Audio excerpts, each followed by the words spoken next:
저는 리차드 최, 그리고 한국 이름으로는 최영호고, 현재는 라디오 코리아 부회장으로 일하고 있고요. 당시에는 제가 라디오 코리아의 부사장으로 있었습니다. 4.29 폭동 때. 그래서 제가 라디오 코리아에서 지금 일한 거는 28년, 그러니까 이제 원 오브 더 파운더로 지금 처음에 만들어서 지금까지 일하고 있는 유일한 사람입니다. 아마 오후 1, 2시경에 이제 4명의 백인 경관들이 무죄 판결을 받습니다. 그래서 이 흑인 사회가 좀 시끄럽기 시작을 합니다. 그래서 이제 퇴근하기 전에 우리 방송 요원들 보고 기자들 보고 혹시라도 어떤 이 긴급한 뉴스가 터지면은 연락을 다오. 그런 얘기를 해놓고는 이제 가면서 나는 이제 KFWB를 들었어요. 그게 이제 미국의 그때 이 뉴스 이제 AM 방송이었는데, 근데 거기서 이제 그 레지널드 대리 얘기가 나오는 거예요. 그래서 제가 이제 회사에다가 전화를 걸어서 야, 다들 퇴근하지 마라. 그리고 나는 차를 돌려서 이제 회사로 왔죠. 회사로 다시 들어온 게 한 6시 정도가 됐는데 뉴스를 하고 있는데 뭐 전화들이 밖으로, 그러니까 스튜디오 전화 말고 저희 라디오 코리아 이제 밖에 전화로 오게 막 오는 거예요. 이거 이럴 경우에는 어떻게 해야 돼요? 저렇게 어떻게 해요? 이거 뭐 우리가 이걸 하나하나 일일이 대답을 해주느니 차라리 방송으로 얘기를 해서 누구든지 방송을 듣는 사람들은 어떻게 대처를 하는 방법인가를 그걸 좀 우리가 알려줘야 될 것 같다. 그러니까 이렇게 뭐 이렇게 자연스럽게 넘어갔지 어떤 계획적인 그러한 저거는 없었어요. 그러니까 하다가 보니까 이런 경우에 어떻게 해요? 911을 불러주세요. 한국 사람들이 영어를 못하니까. 어디십니까? 그러면 어디에 있는 뭐 리코스토어인데요. 그럼 저희가 전화를 걸어 드릴게요. 그 전화를 하는데 전화를 안 받고. 전화를 하면 겨우 되면은, 야, 뭐, we are busy, 뭐 이런 얘기나 들리고. 그래서 지금 전화해도 여러분들 안 됩니다. 그러니까 만약에 무슨 상황이, 급한 상황이 발생했으면은 차라리 저희 라디오 코리아로 전화를 주십시오. 저희가 한꺼번에 적어뒀다가 얘기를 하겠습니다. 뭐 이런 식으로 돼가면서 전화들이 오기 시작하고. 그리고 한번 전화를 받는데 저는 어디와 어디에 있는 리코스토어인데 지금 옆 가게에 지금 흑인들이 들어와서 불을 질렀습니다. 어떻게 하면 좋죠? 그럼 그 옆 가게는 주인이 누굽니까? 한국 분인데요. 오늘 불안하다고 일찍 들어가셨어요. 그러면 그 가게 이름이 뭐죠? 뭡니다. 그러면 여러분 혹시 그 가게를 운영하시는 분이 계십니까? 지금 거기에 화재가 발생했다는데 빨리 911을 부르시고 지금 한번 나가보시는 게 좋을 것 같습니다. 이런 식의 이제 방송이 되는 거죠. 그럼 그 사람이 가가지고는 네, 이거 와서 보니까 다 불이 나고 말았네요. 이걸 어떻게 하면 좋죠? 이제 이런 식으로 얘기가 자꾸 이렇게 이제 이어지는 거죠. 그래서 이제 첫날은 우리가 이 방송을 이렇게 했어요. 여러분, 우리가 아무리 미국에 잘 먹고 잘 살기 위해서 왔지만은 우리 목숨보다 중요한 게 어디 있겠습니까? 빨리 여러분 업소 문 잠그고 집으로 돌아가십시오. 여러분들이 사셔야 됩니다. 아무리 정말 가게가 중요하고 하시더라도 거기 계시다가 목숨을 잃는 것보다는 빨리 집으로 돌아가서 안전하게 계십시오. 그러니까 계속 그런 식의 방송을 했던 거예요. 그러니까 첫날은 다 빨리 집에 가십시다.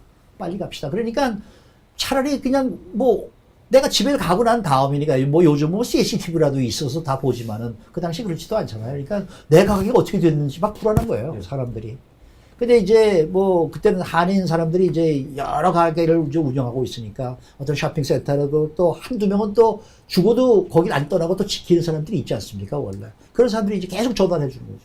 그 다음날 아침에 한남체인이라는 슈퍼마켓을 하는 하기환 회장, 그 당시에 그 하기환 회장이 상공회의 수장을 하고 있었어요. 그 사람이 방송국을 찾아오죠. 군총을 딱 꺼내놓더라고. 책상 위에다가. 너 어떡하려고 그래? 이게 무슨 소리입니까? 이게 다 이렇게, 이게 우리가 지금 어떻게 만든 이 한인 타운이고 코리아 타운인데, 이렇게 다 빨리 집에 돌아가서 이 위험한 곳에서 벗어납시오라고 방송을 하게 되면은 이 코리아 타운 없어집니다. 이거 어떡하려고 그러느냐. 우리가 어떻게 만든 건데. 근데 사실 그때까지만 해도 흑인들은 한인타운까지는 별로 올라오지는 않았었어요. 물론 몇 군데가 이미 불이 타고 있었지만은. 지금 밖은 전쟁이다, 이거 전쟁. 그러면 우리가 만든 코리아타운 우리가 지켜야 될 거 아니냐. 그럼 그게 도대체 무슨 얘기야? 뭘 어떻게 지키자는 겁니까? 아니, 복도들이 오면 복도들이 못하게, 불을 못 지게 막아야 될 거 아니겠느냐.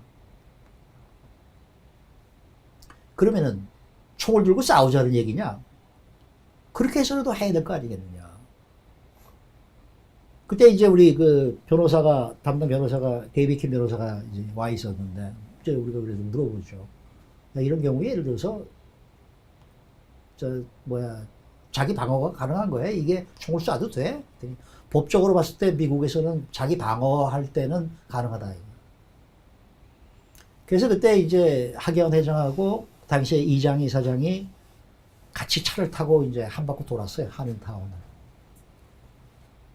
보니까 무시무시하거든. 불탄 데도 많고, 지금 야단들 났거든. 그러니까 다시 들어오더니, 야, 이거 아닌데. 이거 정말 한인타운 우리가 지켜야 되겠는데. 그러면 어떻게 할까? 그러면 이제부터 우리 타운 우리가 지킵시다. 이런 캠페인으로 나가야 되겠다. 그래? 지금부터 나가.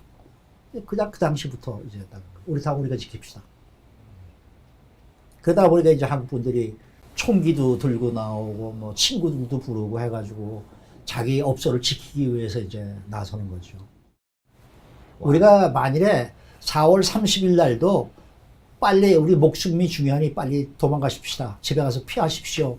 이런 식의 방송을 계속 했다 그러면은 여기 한인타운은 없어요. 왜냐면 경찰이 없으니까. 불이 나고 있는데 소방차가 안 오니까. 그러니까 그 다음에 일주일은 저희는 이 방송을 라디오 코리아의 프로그램이 우리 방송 진행자들이 진행을 해서 이 프로그램이 만들어진 게 아니라 24시간 밖에서부터 콜인, 전화를 걸어오는 사람들에 의해서 방송이 저절로 만들어지고 저절로 진행이 됐다고 저는 생각을 합니다. 피해자가 우리는 이거 어디서 보상을 받습니까? 그럴 때 우리는 자, 이럴 경우에는 어떻게 해야 됩니까? 라고 우리는 물어보았고 그 방송을 들은 정부에서 일하는 사람들이 FEMA라는 게 있습니다. FEMA에다가 우리는 신청을 해야 됩니다. 라는 얘기를 하게 됐고 그럼 FEMA를 어떻게 우리가 컨택을 할 수가 있는 겁니까? 그러니까 FEMA에게 부탁해서 그 FEMA의 한 일부러 그 어떤 이 브랜치를 하나 그러니까 이 템포러리 브랜치를 하나 우리 한인타운에 만듭시다. 이런 얘기가 나왔고 그럼 FEMA를 누가 컨택해 주시겠습니까? 그럴 때 여러 사람들이 자 우리가 해볼게요 했고 그 사람들이 FEMA에 대해 얘기를 해서 FEMA가 그래 그럼 우리가 거기다가 그러면 템포러리로 하나 오피스를 내줄게. 그럼 어디가 하는 게 좋겠는가? 그럼 라디오 코리아가 있으니까 라디오 코리아 옆에 있는 가장 가까운 곳이 좋겠습니다. 그러면 그 교회 그 옆에 뭐가 있습니까? 교회가 있습니다. 교회에 가서 목사님 역을 좀 도와주시겠습니까? 네, 하십시오. 이래서 FEMA가 나왔고 또 FEMA를 신청을 할 때 뭐를 어떻게 해야 되는 겁니까? 신청서는 어떻게 작성을 합니까? CPA 협회가 아까 저희가 도와드리겠습니다. 또 로이어들, 변호사 협회는 또 변호사 협회대로 저희도 가서 도와드리겠습니다. 이런 식으로 해서 자동적으로 이렇게 만들어진 거고 또 하다가 보니까 저희가 푸시 좀 필요합니다. 저희가 모든 게 다 타버려가지고 먹을 게 없습니다. 그러면 이런 경우는 어떻게 했으면 좋겠습니까? 한인 마켓들이 우리가 쌀을 보내드릴게요. 그러면 그럼 이걸 어디다 갖다 놓지? 그러면은 여기가 좋겠네. 그 교회 파킹랏에 이제 그러한 이 서비스 센터를 만들게 됐고 하다가 보니까 그 당시에 여기 나와 있던 한국의 그 식품 회사들 해태 이런 데에서 쌀이 100포, 200포가 오고 또 라면 회사에서 라면 몇백 박스가 오고 그러다가 보니까 자연스럽게 그러한 커뮤니티 그 봉사 센터가 생기면서 근데 이걸 또 누가 나눠줍니까? 자원봉사자들이 필요하죠. 볼런티어들이 또 모이기 시작을 했고 근데 볼런티어들만 모이기만 하면 다 됩니까? 그 사람들을 밥부터 누가 먹입니까? 이 사람들의 음식을 좀 우리가 누가 만들어줄 사람이 없습니까? 식당들이 뭐 설렁탕이 뭐 100그릇이 오고, 그 다음에 어떤 사람들은 직접 와서 여기서 우리가 한번 해봅시다.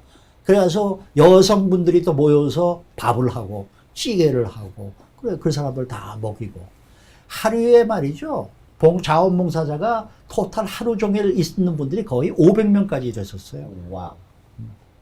그러니까 그 사람들은 계속해서 전화 받아주죠. 전화를 받으면서 뭘 했습니까, 우리가? 도네이션, 성금을 모금을 했으니까 그거 받는 사람들. 또 하다가 보니까 전화가 라디오 코리아에 몇 대가 있겠습니까? 이 패시픽 벨에서 와가지고 무료로 라인을 30개를 놔줬고, 또 한 가지 굉장히 힘을 줬던 것은 부시 전 대통령의 이 커뮤니티 센터 라디오 코리아 방문이었다고 생각합니다. 그러니까 미국의 대통령이, 당시 대통령이 이 한인들이 이렇게 피해자들이 모여 있는 그 커뮤니티 센터가 지금 만들어진 라디오 코리아를 방문해서 라디오 코리아를 통해서 위로의 말을 전해주고, 우리가 모든 것을 다해서 도와드리겠습니다라는 얘기를 했을 때, 그 방송을 들은 한인들의 마음은 우선 편안해지는 거죠. 그리고 야, 역시 미국이라는 나라는 우리를 도와주는구나, 이런 생각을 저는 하게 됐다고 생각을 하고, 현역 미국의 대통령이 언론사를 찾아온 것은 그때가 처음입니다. 이게 4.29 폭동이 말이죠, 참 다시 생겨서는 안 되는 거고 가슴이 아픈 그러한 이제 이 사건인데, 한 가지 우리 한인들에게 긍정적인 면이 있긴 있었어요. 저는 그것이, 저부터도 내가 미국에 와서 살고는 있지만은 나는 한국 사람이다라고 생각을 했거든. 누구든지 마찬가지였을 것 같아요. 우리 또 특히 또 한국 사람들이 좀 그런 게 좀 더 심합니다. 그런데 미국에서 살려면은 그게 아니구나. 그러니까 소위 우리가 쉽게 말하면 코리안 아메리칸이라는 것이 뭐라는 걸 그때 가서 알게 됐고, 우리가 정말 미국에서 제대로 살아가려면은 진정한 의미의 코리안 아메리칸이 되어야겠구나 라는 생각들을 하게 된 것 같아요. 그것 중에 이제 하나가 정치력도 우리가 좀 신장을 해야 되겠고, 투표도 해야 되겠고, 자꾸 뭐 미국의 이 미디어들은 이 한흑 갈등이라 뭐 이렇게 자꾸 얘기를 하는데, 저는 그렇게 생각 안 해요. 그거는 어디까지나 흑백의 갈등이었고, 거기에 우리가 어떻게 정말 잘못 끼어서 우리의 이 한국의 한인 커뮤니티가 잘못된 시간에 잘못된 장소에 있었기 때문에 우리가 이렇게 혼이 나지 않았나, 이런 생각을 합니다.